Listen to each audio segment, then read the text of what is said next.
అయ్యో చెబితే మీకు అర్థం కాదా? అది లేడీస్ కి జరిగే పోటీ, ఆడాళ్ళు మాత్రమే ఆడాలి అందులో. జెంట్స్ ఆడే పోటీలో పాల్గొను నువ్వు. అది జరగని పని చెప్తున్నా. నా మేనల్లుడు లేడీస్ మ్యాచ్ లో పాల్గొంటాడు. వాడికి అది లైఫ్ అండ్ డెత్.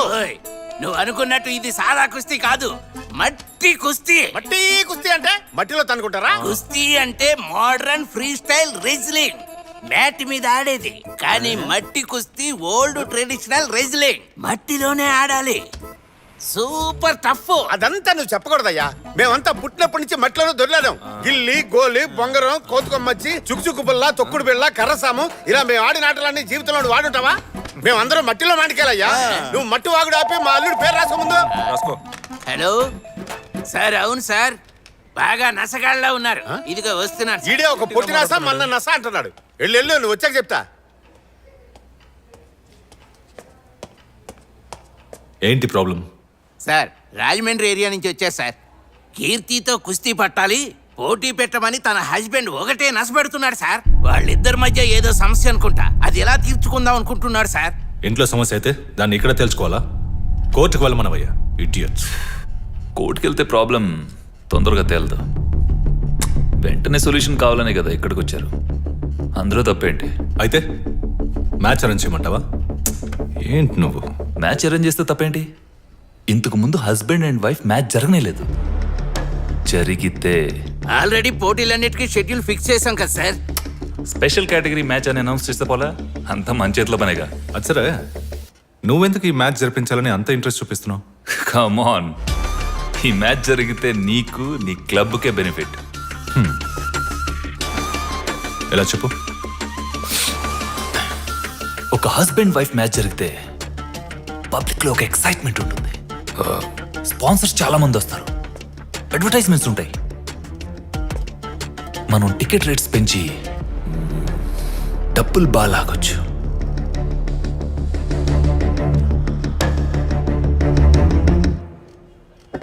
ఎండితో మాట్లాడానయ్యా. ఏపీ నుంచి వచ్చిన మీ ఉత్సాహాన్ని మెచ్చుకొని ఎండి పోటీకి ఓకే అనేశారు. పోటీలో ఈయన పాల్గొనబోయేది.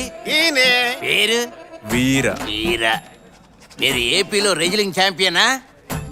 ఇక మీదే నేర్చుకోవాలి. మొదలెడదాం. అన్నయ్య కావాలనే ఇందులో పోటీ పడుతున్నాడు. ఏం తెలుసు వాడికి అసలు కుస్తీ గురించి?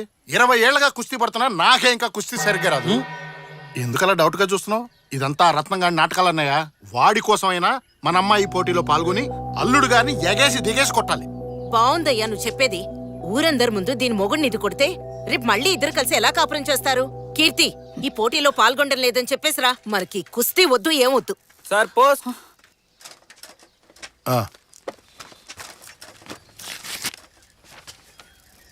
ఏంట్రా అది? పొగరు కాకపోతే ఎంత పని చేశారో చూడు. డైవర్స్ నోటీస్ పంపించారు వాళ్ళు. ఆవేశపడద్దు అన్నారు. ఇప్పుడు కూడా ఆవేశపడకపోతే ఎలా? విడగొట్టేద్దామనే. వీళ్ళంతా చూడాలన్నయ్య. అవుని భగవంతుడా.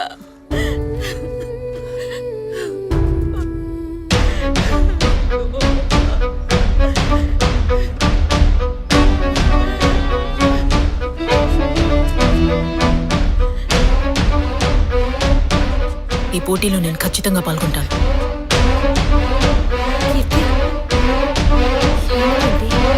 కోడాంగి కుస్తీ సమాజం. ఏంట్రా ఇదేదో తేడా ఉంది? ఈ ఏరియా మొత్తంలో ఈయనరా పెద్ద కుస్తీ పైల్వాన్. ఈయన దగ్గర నేర్చుకుంటేనే దాని మీద గెలవగలం.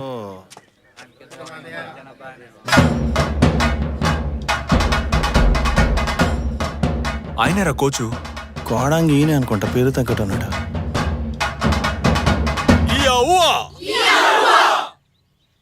రా పిచ్చుకొక్కరిసినట్టు అరుతున్నాడు. ఈడేం కుస్తీ నేర్పిస్తాడు రా. ఏంట్రా నుంచుని చోట పరిగెడుతున్నారు?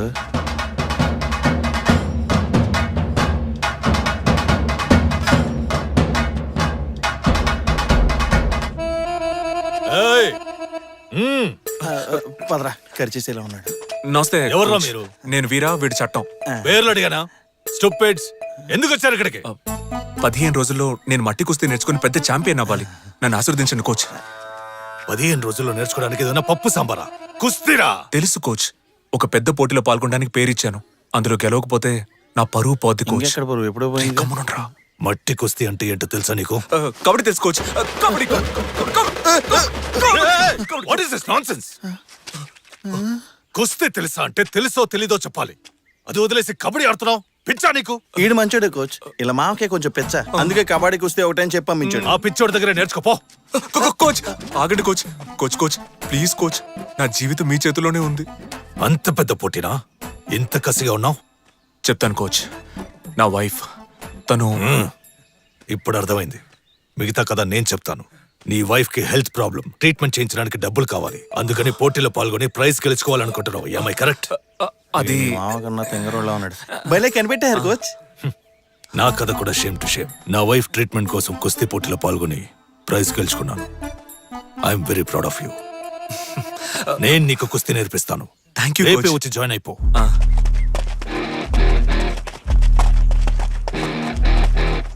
నువ్వు పోటీ పడేది నీ పెళ్ళంతో అన్న విషయం ఇది తెలిస్తే నిన్ను శతక్కొట్టి చెవులు మోయిస్తాడు.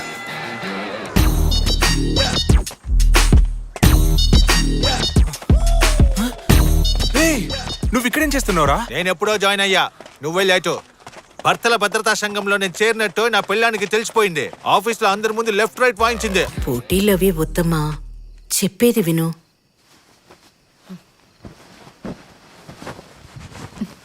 నీ ఇష్టం వచ్చినట్టేడు.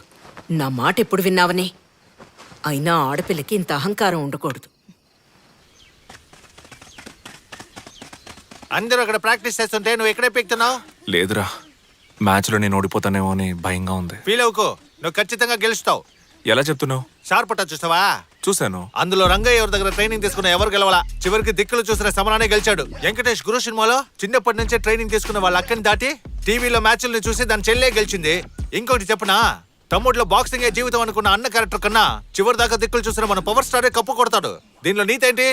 మ్యాచ్ లో గెలవడానికి దిక్కులు చూస్తే చాలు. నువ్వు బాగా దిక్కులు చూస్తున్నావుగా.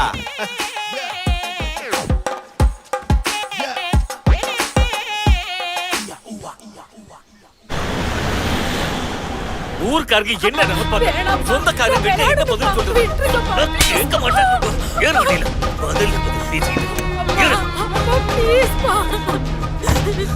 அப்பா எனக்கு கல்யாணம் வேணும்பா, ப்ளீஸ் பா. அப்பா ப்ளீஸ் பா. என் பொண்ணு வீட்டை விட்டு வந்து 2 மாசம் ஆச்சு. அவளுக்கு என்ன ஆச்சு? அவ எங்க போனான்னு தெரியாம அவ அம்மா வீட்டுல படுத்த படுக்கையா கிடக்கா. நீ ஒரு கோச் தானையா? நீயாவது வீட்டுக்கு இன்ஃபார்ம் பண்ணிருக்கலாம்ல. இவ்வளவு நாள் என் பொண்ணை பத்திரமா பாத்துக்கிட்டதுக்கு இந்த பிடி வண்டியை விடலாம். ப்ளீஸ் பா, இது என்னோட డ్రీమ్ பா. ఆ అమ్మాయి కుస్తీలో మెడల్ కొట్టాలని ఎన్నో కలలు కంది. ఇష్టం లేకుండా వాళ్ళ నాన్న తనకి పెళ్లి ఫిక్స్ చేశారు. అది తప్పించుకుందామనే తను ఇక్కడికి వచ్చి జాయిన్ అయింది. పాపం.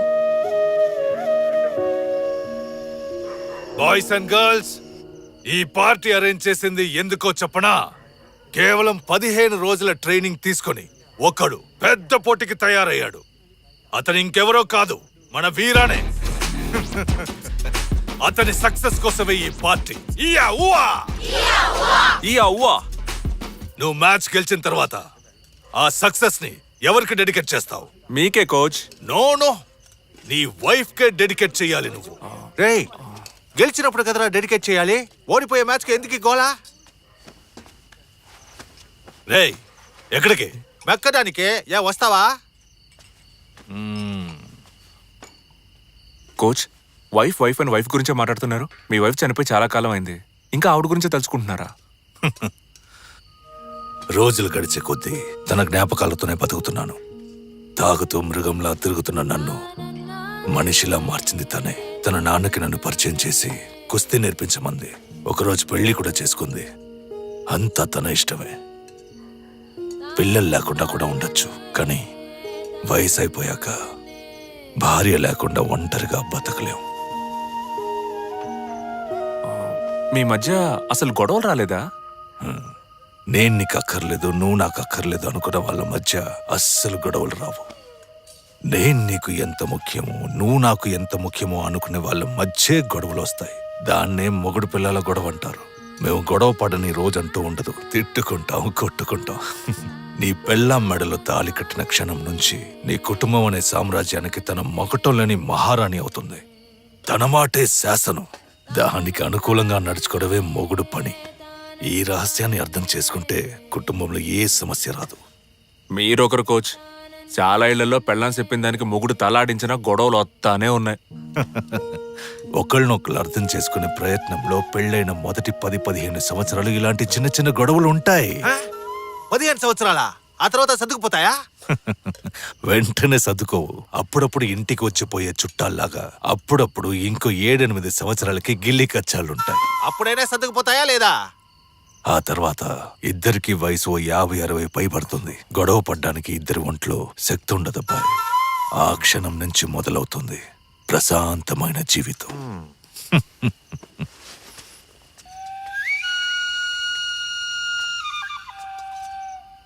అరవై ఏళ్ల తర్వాత కలిసి బతికితే ఏంటి, చస్తాయి ఏంటి? కుస్తీ నేర్పించమంటే కూర్చోబెట్టి ఓతగా క్లాస్ పెగుతున్నాడు. సిగ్గు లేకుండా నువ్వు వింటున్నావు.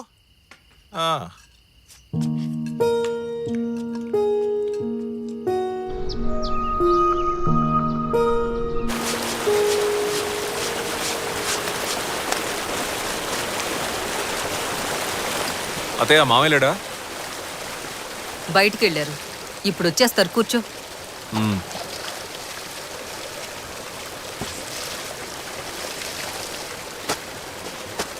పోటీ రేపేనా వీరా? అవునత్తయ్య, రేపే. ట్రైనింగ్ బాగా జరిగిందా? అదెందుకు అడుగుతావులే అత్తయ్య, దోవల తీర్చేశాడు. చాలు చాలని మొత్తుకున్న కోచ్ వదలలేదు. హెవీ వర్కౌట్, చేతులు కళ్ళు బాగా పట్టేసే అత్తయ్య. నువ్వెంత ట్రైనింగ్ తీసుకున్నా తనని గెలవడం కుదరదు. అలాంటప్పుడు ఎందుకు కష్టపడ్డాం? స్ట్రైట్ గా మ్యాచ్ గా వెళ్ళిపోవచ్చు కదా. ఏందత్తయ్య, నేను ఓడిపోతానని ఫిక్స్ అయిపోయావా? నువ్వు ఎప్పుడైతే నీ పెళ్లంతో పోటీ పడాలనుకున్నావో అప్పుడే ఓడిపోయావు. మీ మావయ్య బుద్ధి తక్కువ పనిచేస్తుంటే ఆయన మాట విని నువ్వు తప్పు చేస్తే ఎలా? ప్రపంచంలో ఏ మొగుడైనా తన పెళ్లంతోనే పోటీ పడాలనుకుంటాడా?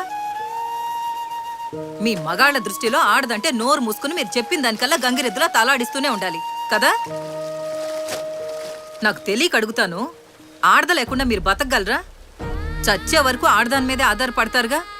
పెళ్ళయ్యే వరకు అమ్మ అనే ఆడది, పెళ్ళైన తర్వాత పెళ్ళం అనే మరో ఆడది. నువ్వు అడగొచ్చు, ఆడాళ్ళు మగాళ్ళ సాయం లేకుండా బతకగలరా అని. ఎంతో మంది ఆడాళ్ళు మగాడి సాయం లేకుండా ఒంటరిగానే పిల్లల్ని పెంచి పెద్ద చేశారు. కానీ మగాళ్ళు వెంటనే ఇంకో పెళ్లి చేసుకుంటారు. అడిగితే మా కోసం కాదు పిల్లల కోసం అంటారు. ఏ ఆడిపిల్లలేగా, పెంచలేడా? పెంచడు. ఎందుకంటే ఆడికి పెంచడం చేత కాదు. అసలు పెళ్ళెందుకు కనిపెట్టారో తెలుసా? ఏ మగాడైనా స్వార్థపరుడే. ఆడి గురించి మాత్రమే ఆలోచిస్తాడు. ఆ తప్పు ఆడి చేయకూడదని మిగతా వాళ్ళ గురించి కూడా ఆలోచించాలనే ఈ పెళ్లిళ్ళు కనుక్కున్నారు. అప్పుడు ఆడి జీవితంలోకి ఒక ఆడదొస్తుంది, పిల్లలు వస్తారు. వాళ్ల కోసమే బతకడం మొదలెడతాడు. అది వాడికి భారమే. కానీ ఆ భారాన్ని కూడా మొయ్యలేకపోతే వాడి బతుక్కో అర్థమే లేదయ్యా. నీకో విషయం చెప్పనా? నీ పెళ్ళం ఒక రెజ్లర్ అని మనం పెళ్లి చూపులకి వెళ్ళిన రోజే నాకు తెలుసు.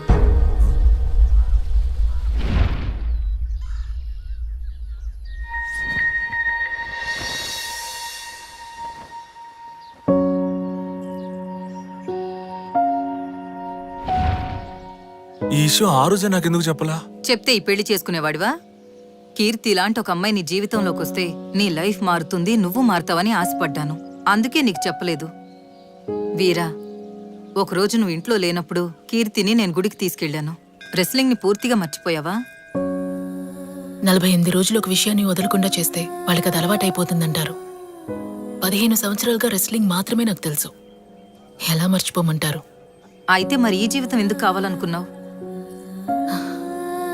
మనమందరం కుటుంబానికి కట్టుబడిన వాళ్ళం. కుటుంబమా కెరియరా అన్న చాయిస్ వచ్చినప్పుడు కుటుంబాన్ని చూస్ చేసుకున్నాం మనం. నువ్వు చెప్పేది నిజమే.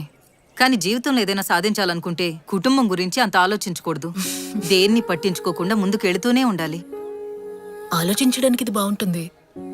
మిగతా దేశాల్లో ఆడాళ్ళు పోటీలో విన్ అవడానికి ఆపోజిట్ ప్లేయర్స్తో తలపెడితే సరిపోతుంది. కానీ ఇండియాలో మాత్రం ముందు ఇంట్లో వాళ్లతో ఫైట్ చేసి గెలవాలి. దాంతోనే సగం జీవితం అయిపోతుంది. ఇంకింట్లో వాళ్ళని ఒప్పించడానికి మిగతా సగం అయిపోతుంది. ఈ లైఫ్ మరి నీకు నచ్చుతోందా? నాకు ఆయన నచ్చారు. చూడు వీరా, నీకెంతో అదృష్టం ఉంటే కానీ ఇలాంటి భార్య దొరకదు. తనతో కలిసి బతుకు. కాదని మీ మామయ్య మాటలు విన్నావనుకో, జీవితంలో నష్టపోయేది నువ్వే. అతయ్య, నువ్వేనా మాట్లాడేది? నేనేం చదువుకున్నాననుకుంటున్నావు? 4వ తరగతేగా. BA in English literature. అబద్ధాలాడే మా బాబు మీ మామయ్య కట్టబెట్టాడు. రేపేగా మ్యాచ్. చూసుకుందాం, కేరళనా ఏపీయా? సరే మాట్లాడదాం, ఉంటానా? అల్లుడు ఎప్పుడొచ్చావు? ఇప్పుడే వచ్చాను మావయ్య. కాఫీ ఏమైనా వచ్చిందా? వద్దు మావయ్య, నేను బయలుదేరతా. ఏంటి అల్లుడు కాఫీ ఇవ్వకుండా ఏం చేస్తున్నావే? మాట్లాడుతున్నాను. నువ్వు పెద్ద సిస్టరో మాట్లాడుతున్నావు. పోయి కాఫీ తీసుకురాపా. ఆ, 2 కాఫీ ఫుల్ స్ట్రాంగ్, ఆ, 1 మీ 1 అల్లుడు. అల్లుడు కాఫీ ఫుల్ షుగర్, నా కాఫీ నో షుగర్. అర్థమైందా? పోయి తీసురా. అర్థమైనట్టు తలాడించేసి లోనకెళ్ళి షుగర్ కూటించేకు. అసలే షుగర్ పొగలనంత ఉంది. ఏట్రా గొట్టం?